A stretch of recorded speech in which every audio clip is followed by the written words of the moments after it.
Wow, oh wow, it couldn't have been worse timing, right? For having my son get hurt, gashing his head open and having me go to the hospital overnight. Man, let's go ahead and find out what could be happening for FNGR as this came as a complete surprise. It could be a reaccumulation, it could be a distribution event, which is normal. But let's go ahead and go over those potentials now. What is up, you guys? Thank you so much for stopping by once again. This is ARCa coming at you with an FNGR technicals, raw price action, and statistical threat of analysis on this Hump Day Wednesday. Before we get started, please make sure to subscribe to the channel, like the video, and share the video with a friend so that you and them could consider joining our trading community in Discord called ARCa Bulls. With that said, let's dive right into the charts. Okay, team, so a couple things to denote here. CPI data actually came out today, which is the consumer price index, right? So this is very particular for our inflationary metric, and it came in good. It came in actually low. So everything actually came in low, and this actually pressured the markets to the upside, right? So as you can see here, it kind of topped out immediately though, and faced a huge resistance, which had the price action actually reject right away.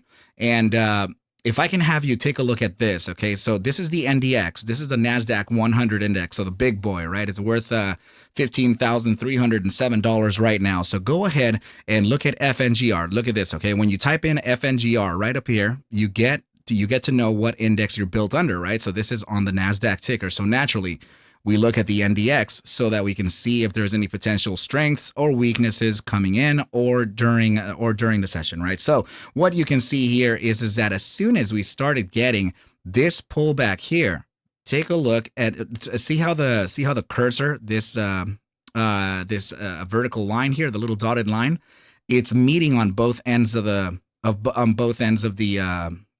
on the NASDAQ ticker and on the FNGR ticker, right? So whenever I point at like this candle here, that means that I'm pointing at that candle over there. We're looking at the 30-minute time frame here. On the right-hand side is what I mean, okay? So go ahead and notice that on this ticker here, and inversely as well. So right over here, when we started getting this pullback, take a look at the finger price action there. You see how we started getting that pullback on finger 2? Then we actually went into a 30-minute bearish engulfing here on the NASDAQ ticker, and look at the price action. Check out the price action on FNGR. See, we get that capitulation event and price action continues to dip, right? So it recovered though. This recovery is very interesting because FNGR continued a downtrend. Now, what that tells you is that there are actually trailing stop losses on the way up. Right, just like I train my master students, we tend to trade the short term, right? So what I mean by that is that we train based on confirmations and validations of newly converted resistances and support. So for example, if you were to long this down here, if you would have gotten long the asset here at 254, and you made a push to the upside, got a pullback, and then broke through that, you came back, and you break through this resistance here, you come back right over here and you validate this support now. This is a resistance. So you break it here with a price action, you come back down, you validate that support, and then you continue onwards. That means that your stop loss that you originally had down here at around 245 now gets pushed right up into the area of about 294 to maybe even 308, right? Since we validated this as a confirmation. So then you move your stop loss up. Price action continues to the upside, breaks the new resistance, which would probably be this little tiny gap right over here, breaks it, comes back and validates the support and continues onwards. Then your stop loss gets moved again. We move it right up here and price action continues to the upside, right? So this is the way that you can guarantee that you stay in the green no matter what, right? So you move your stop losses up based on confirmations and validations of critical supports and resistances on the way up. Okay, so while this drop is happening here, lots and lots of stop losses are hit, and it creates a little bit of a FOMO event for short sellers.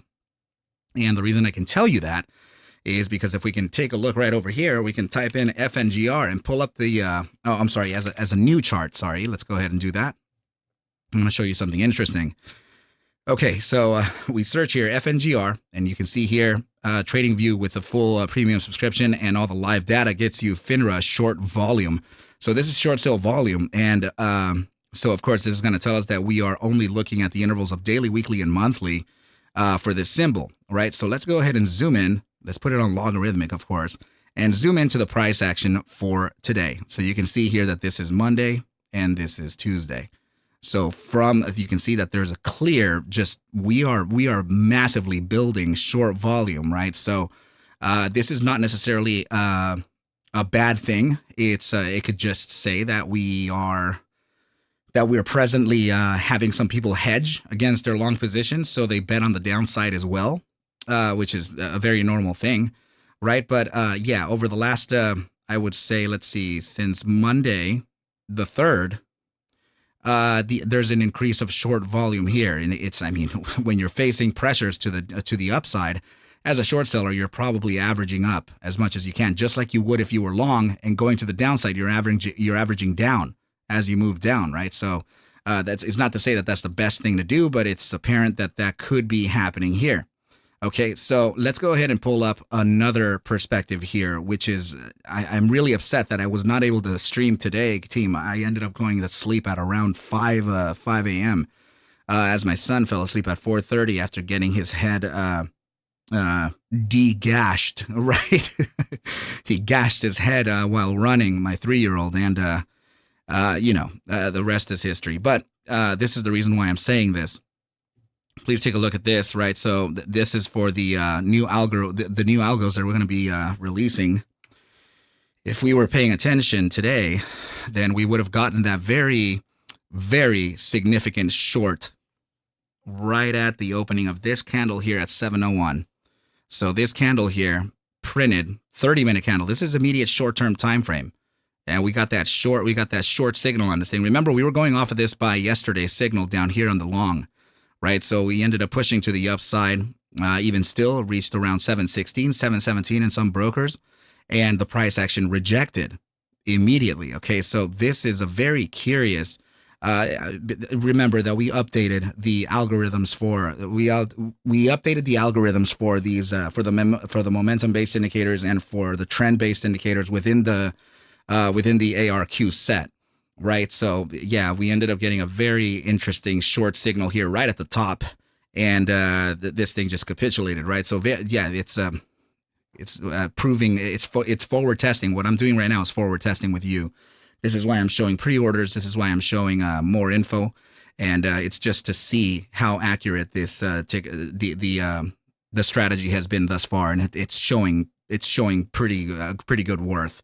Right, and it just doesn't guess it, right? So, for example, here you get this long signal, no short signals on the way up, but you do get one here. And then upon that recovery, you get that long signal here. This thing would have been a stop out here at a minus 2% loss. And then it continued on to the upside, prints another short, and it for sure gets it.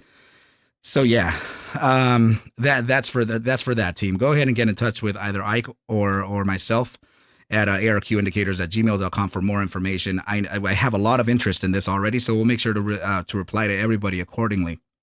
But thank you so much, everybody, for showing your support. And anyway, team, let's go ahead and take a couple of different perspectives, right? So go ahead and notice here that this is the 5-day time frame. We printed that very nice bullish engulfing. So now when you're looking at it on the 5-day, it doesn't look like it's that big of a deal, right? So you can see that this is kind of part of that natural ebb and flow, right? So I think that's what I'm saying is I think that this, if it does face another downside, so be it. But I really don't think FNGR is done whatsoever. One more thing that we can look at, I couldn't find the actual chart for this, but moderator and analyst Sebastian Lim actually ended up finding this just about a week ago. And this was a broadening descending wedge of which we're just going to draw right now. So I want to show you something just increasingly interesting, okay? I just want you to pay attention to this, okay? Because this is how we're perceiving the markets. This is the way we're analyzing the markets, and we should respect it as such, okay? So this is a broadening descending wedge, and you know that this is a bullish reaccumulation formation, and it follows the golden rule of 3 very carefully. And I have several of these that I'm going to make into a poster or something, right? Putting the little signature down here because I've just literally called all of those that I've traded, right? So in this case, this is a macro broadening descending wedge, And you can see here test number 1 of the resistance, test number 2, 3, of course, capitulation after that 3, and we get the reaccumulation event, and we move onwards and upwards to test the resistances before we face a pullback. So my apologies for not recalling that my analyst and moderator, Sebastian Lim, pulled this up just about a week ago. So kudos to him. Please make sure to join the Discord and come by and say hi to the team there. Very, very smart bunch of people there. I'm absolutely blessed to have so many people there like that are that way, right? So yeah, go ahead and notice the price action today, right? So I want you to see that. I want you to see that the price action rejected actually came back down to that 525 level. What is the low? Yeah, 525. And it just so happens that it bounced right off of the newly converted resistance into now a support, which is typical. It's very typical for us to validate the support before a continuation to the upside. And seeing that we have such a perfect connecting dot here, we have these connectors perfectly touching, right? So that kind of tells us that this is pretty much what the asset is doing. It's validating a new area of support before continuing. And let's see if we can get any other advantages based on what we're looking at here. Okay, so nothing on the 5-day for moving averages, but let me go ahead and pull up the Gaussian channel, see if there's anything there as well, right? So, okay, Gaussian channel's all the way down here. It's not always that we come all the way back to validate that support, but when we do break out of it, I mean, sometimes it is pretty often. I mean, sometimes we do come back and validate it, right? So in this case here, right, you break upside of it and then you validate, and then you continue onwards, right? And now in this case here, we just broke out, never tested it.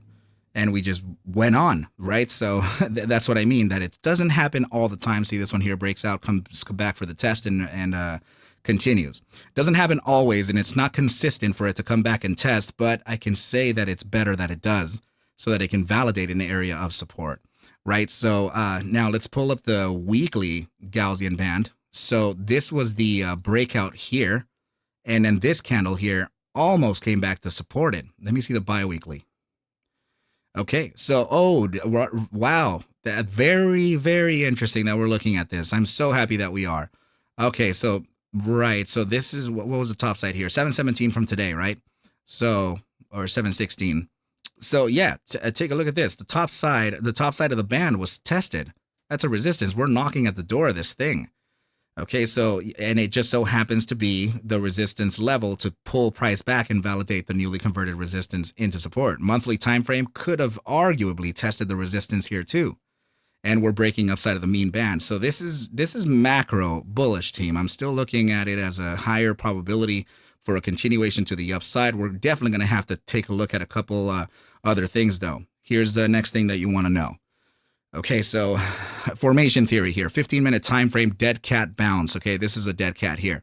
The way that you trade a dead cat bounce as a short position seller or a short seller would actually be to take a trend line from the top side of the dead cat and put it all the way to the bottom side, which is right over here, and then you apply it to the under this support to get objective here, right? So in this case, the objective came to be at a low of, let's see, 530. Price action came down to, of course, we saw already, right? So we can hover over this and see the low value right up here on the OHLC on L. Hover over it and it says right there 526. So it was very accurate, the psychological take profit for this. So what I'm saying here as well is that this play has already realized. Another thing to notice is that this is one massive hammer candle after a downtrend that usually presents a reversal too, or a higher probability for reversal. And we have to practice discretion here. Okay, so just like I was saying yesterday, I think I did mention it. I was saying something about that there is a bearish divergence on the 15-minute chart from the previous day of trading to today's trading. I just didn't know that we were going to get a pullback beyond this zone here, but of course sometimes sentiment can take over, right? But yeah, we were already kind of seeing the this was the decline of volume here with the incline of price action, and that usually shows some type of hidden bearish divergence when you're pairing volume versus price action. So, I mean, we were getting a nice pump to the upside. We were looking at that support touch and we bounced right off it, right? I mean, we were talking about the let's see. I mean, the play worked out for day traders, but not for the people who are trying to hold long. So 672 to 686 was essentially the drop that I was looking for. And you can see right over here, we're opening, and then bam, drops. And it drops to the area of a low of let's see, a low of 669 when I was talking about 672. We get a huge bounce to the upside too. From that low to the top side where it reached, actually ended up getting about a 7% move to the upside before completely rejecting upon the CPI data release. So I was not expecting this to be susceptible to any of the CPI data, but it looks like the NASDAQ kind of pushed to the upside and immediately rejected and immediately recovered. That can do a lot of damage to the tickers trading under the NASDAQ too. Okay, team. So yeah, I think that this is probably already in the process of getting fulfilled, as in maybe that's done. But let's go ahead and kind of see what could be happening here for the coming days. So 15-minute time frame showing a little bit of corrective action here. Let's see if the 30-minute is getting the upside yet. Okay, 30-minute is getting the upside already, so that means that there is a new cycle in essence starting. Okay, let me see the hourly time frame. Hourly time frame is already getting the upside on momentum as well with decreasing volatility. So let's see the buy hourly.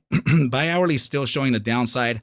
So as long as we are showing some downside here, that means that we could, in essence, test a couple of the acting supports right now. Okay, so if we are to come back down to this area about 538 again, it's still fine. I'm not sure that we could, though. I'm gonna honestly favor this. Okay, which remember this downside here, team. The support that we faced, this was the entry that we were looking for from Monday into Tuesday, right? So we were looking for this entry here, and we ended up getting a drop to 547 and not into 538.30. So it's funny that we came back to our entry zone anyway on the following day instead of yesterday. Oh my goodness. Let me go back here. And yeah, so let me see here. Okay, the buy hourly time frame is showing some support. Actually, I found something that we want to keep under heavy consideration too.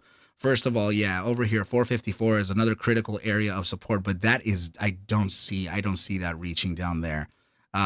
This right over here. Okay, yeah, let me get rid of this little metric and get the averages out of the way. I want to show you something else. Yeah, right over here.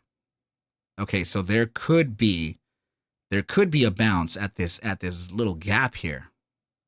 So the top side of it, of course, I'm gonna draw the gap, but I mean a bounce from the top side of the gap. So right over here for the immediate short term, I'd say actually. Maybe I'd say about an hour or two into the trading session, we could potentially see a support from 557, and I don't maybe not have to drop all the way back down to that same level we were at. This is a good thing because this would be increasing volatility even more. Okay, so and yeah, 6-hour time frame and 4-hour time frame are barely showing some downsides here, but it's I do have to hold it to the immediate short term to start correcting for the upside, as the 5-minute time frame is, let's see, corrective. 15-minute is a little bit corrective. Yeah, 30-minute is showing the upside, and so is the hourly, and the buy hourly is about to reflect that too. Okay, team. So yeah, let's go ahead and keep an eye on this. I'm gonna try my best to recover my son's schedule, and then we'll come back to it. Sorry for a long video, team, but let's go ahead and just try to get this figured out, and I will see you in the AM. But please remember, first and foremost, that I am not a financial advisor. Take whatever I do show and iterate within these videos as just a form of entertainment, as I cannot suggest for you to buy, sell, or hold any assets whatsoever. I need you to do your own due diligence, and everything will be cool. But with that said, I wish you a very good night, and I will catch you at the bell mañana. Adios.